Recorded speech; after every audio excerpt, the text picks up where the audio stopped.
Hello, my name is Professor Lynn Bianchi. I am a Professor of Science and Engineering Education here at the University of Manchester, and I am awfully sorry not to be able to be with you today. Something caused me to be required here at the university, but I'll be making my way to ASE tonight and also seeing you tomorrow should you want to follow up with any further questions with regard to what I'm about to say. I do therefore have to say a very, very big thank you to Grace Marsden and also Nick Fletcher, who are with you and able to take this session. And here I am in semi-virtual land to be able to share some of my thoughts around wonder, curiosity, and creativity based on work that I've done over many, many years. And this is a particular project that I've absolutely loved exploring over time. So, just a short window of information from me then. You can see here on this slide just the most beautiful picture. I have just always really loved this picture because it makes me wonder. It makes me wonder what that child is thinking at this point, what they're seeing, how they're feeling, what the water is like on their face, and just what has inspired them to take that deep dive and sort of explore a little bit further into their world. So what I wanted to do quite a number of years ago now is also to delve into this world of wondering and wonder-filled education. And so we set up a project which at that time was funded by the Primary Science Teaching Trust and enabled me to really think about what children wondered about, what they came into our classrooms with, the wonderings that they brought through our door every morning, and then how I could work with them as a primary teacher and with other primary teachers to really maximise the benefit of that, in particular when we were teaching science. So let's go on to the next slide. If you want to read more about this and you are interested in this area of wonder-filled education, there was a really beautiful group in Vancouver University called that used to be called the Wonder-Based Education Network. And they published with me a book here, which was from 2014. And if you want to have a read of my chapter, it's chapter 13. Always unlucky for some, but actually has been really helpful for me. And it really allows me to start articulating and really bringing together some of the thinking that I had about what do children wonder about and what do we do with that as teachers. And again, a most beautiful picture there of this young lady in our makerspace here at the University of Manchester. I always just sit and ponder what was she thinking about? What was she wondering about? But the things there that I could use as hooks into learning, as hooks into activity, and even hooks into assessment at some point. So this sense of wonder, this ability to wonder, very much interrelates with creativity. And I know creativity is probably a word that we use more so than wonder when we are thinking about how we encourage children to be curious. And really, I think my perspective, even as a mother of three, I realised how maybe the introduction and the impact of smartphones and social media might be having, there is research to show is having a particular influence on young people's concentration span and also their ability to go into spaces of boredom where creativity flourishes and also seeing the implications of sort of that swipe era. But also, of course, we've also got to embrace technology and see how it can also aid us in our work now. And obviously, the introduction of AI will very much be playing into that space. But let's not forget how important that muscle is that we need to work as teachers with our young people. And I've called it here the imagination muscle. And if you want to have a read further around this, there are key authors in this space. But working this muscle in our brain, and really honing that does require time and it does require effort and investment. So this really continues to give me impetus to say that, enabling children to wonder in our classrooms and really to bring that out and do something with it is vitally important, especially in the scientific disciplines. What do I mean by wonder? Now, there isn't much particular writing about wonder in STEM-based education. And going back many years now, as you can see here, 24 years, a very strong ASE advocate, Alan, Wood, actually wrote on this. And I still think some of this work is really important to reflect on. He defined wonder in three ways. Wondering at, you can see here, those moments where you say, oh, wow, that's wonderful, interesting, wow, fascinating. It is that wow moment. Wondering about something is different, isn't it? That's possibly where we bring in the more traditional question stems, where we're wondering about whether something's happened, why something's happened, when something happened, what might happen next. Those what if conversations that we have so often within our classrooms when we're thinking about science inquiry. And then one of the beautiful things that made me wonder about myself was about the notion of wondering whether we should be doing things. And this really speaks to our ethical space within science, whether we should encourage children to wonder whether we should be doing what we're doing in the way that we're doing it. Now, should I do this? Must I do it? Is it right? Is it ethically and morally right to be undertaking a science investigation in lots of different ways? And here at the University of Manchester, we do definitely dip into some of those areas of ethical challenge and moral challenge.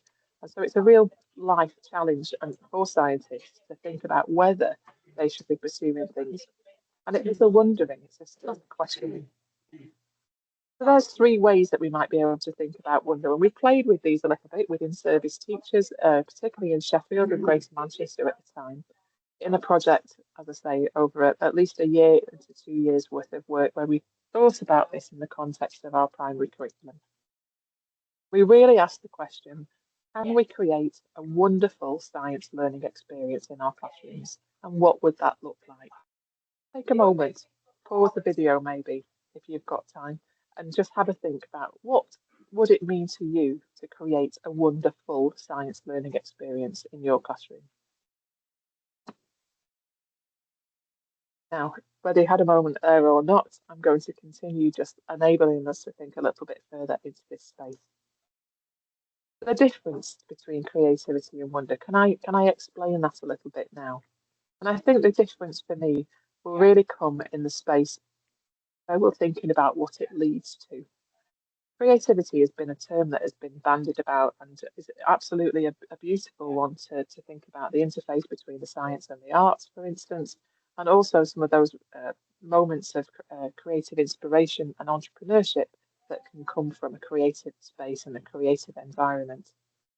Wondering to me is ruminating. It's taking time to really think about something and go over and over and iterate. I'm not saying that that's particularly distinctive, and the interplay between creativity and wonder is very, very close. I like to make the distinction because it takes me into a space where we can really think about wonder in a different way. So to do this, I spoke to lots and lots of different children. I asked them what they wondered about, and here was some of what they said to me.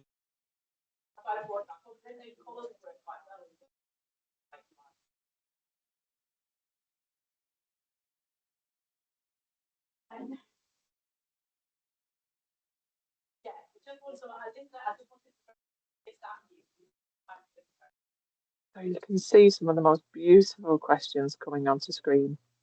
How did evolution first start? Even the way that's articulated, to me, it's wonderful. Is fish meat? Why can't everybody get superpowers?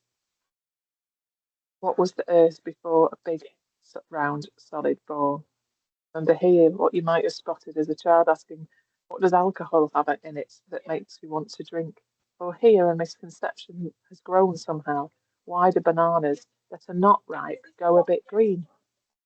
And we didn't ask children to only give me the wonderings that were science related. I just asked them to tell me, and we did this with many, many, many different children. I just asked them to tell me what they were thinking about, what they were wondering about. I'll never forget a young little girl called Isabel who once said to me, why does a calculator calculate so amazingly fast and always get the right answer? I still will wonder about that wondering, and it will take me into a different place and it will take me into a space in my mind which is free sometimes of those subject boundaries. So I think this is a beautiful place to be, and hopefully you'll have some more time working with Nick and Grace in terms of taking this forward today. So if you want to read a little bit more around what I've done, then there is an article that we can share with you, which also talks about the 6 S's, the six ways in which you can stimulate wonder-based education in your classroom. And it will come down to making the environment conducive to wonder, embracing that and offering stimulus to the children to enable them to be able to wonder. And having a safe space is really, really important. It can either lead into science inquiry or it can be just undertaken in its own right. And you can again think maybe after in terms of what's the benefit of just practicing the skill of wondering, or whether we should always encourage children to go forward. And so, interestingly, these are the questions that continue to sit with me.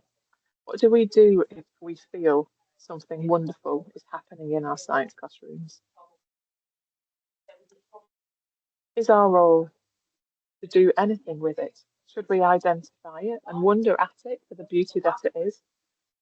Should we as teachers jump in and say, right, well, I want you to clarify that, explain to me a bit more, can you break down that question, da da da da da, and you start really interrogating it? Or do you take it even further and you try to get that child to extend it for themselves and ruminate and ask them to come back and take it further and wonder whether they can actually answer that question themselves and in what ways they might want to do that?